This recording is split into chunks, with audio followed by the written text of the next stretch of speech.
CM Dhami का आनन फानन में दिल्ली दौरा और प्रधानमंत्री नरेंद्र मोदी से मुलाकात। उत्तराखंड की सियासत के लिहाज से इस मुलाकात के कई मायने हैं, वो भी तब जबकि धामी कैबिनेट में विस्तार और फेरबदल की अटकलें बार बार लग रही हैं और इन कयासों के बीच ही जब मुख्यमंत्री की मुलाकात एक महीने के भीतर दो बार प्रधानमंत्री से होती है तो फिर दिलचस्पी भी बढ़ जाती है। हालांकि बीजेपी इस मुलाकात के मायने कुछ अलग बता रही है।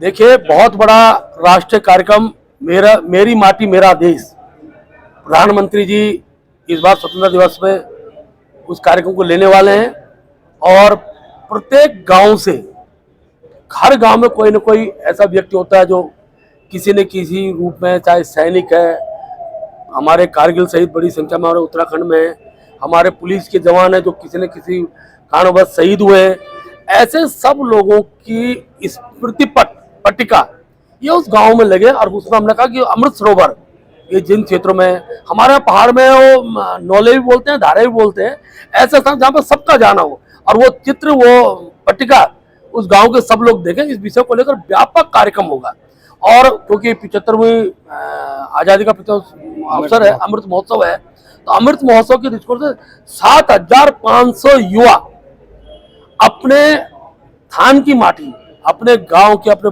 देवभूमि की माटी, ऐसे प्रमुख स्थानों की माटी को लेकर ये दिल्ली में जाएंगे। कर्तव्य पथ पर एक बड़ा स्मृति वाटिका, अमृत वाटिका बनने जा रही है।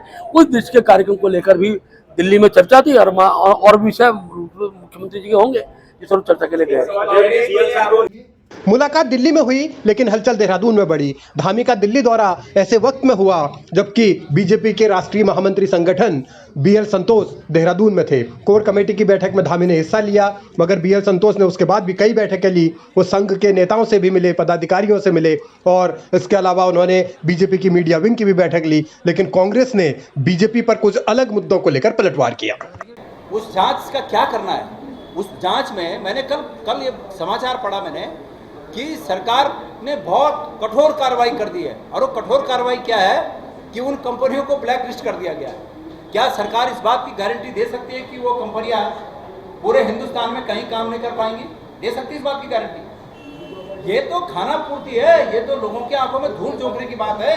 अगर सरकार को कठोर कार्रवाई करनी है, ये सत्य है कि जो जीवन चला गया उस जीवन को वापस नहीं लाया जा सकता, लेकिन सरकार को कठोर कार्रवाई करनी थी तो सरकार को इस प्रदेश में उनकी अगर कोई संपत्ति है उस संपत्ति को जब्त करती, उस संपत्ति को बेचकर उन जिन्होंने अपनी जानें गंवाई उनको मुआवजा देती, उचित मुआवजा देती और उनके खिलाफ गैर इरादतन हत्या का मुकदमा दर्ज करती, तो हम बोलते कि सरकार ने कठोर कार्रवाई की। उन कंपनियों को ब्लैक लिस्ट कर दिया और बतेरे लोग ताली बजा रहे हैं कि सरकार ने कठोर कार्रवाई कर दी।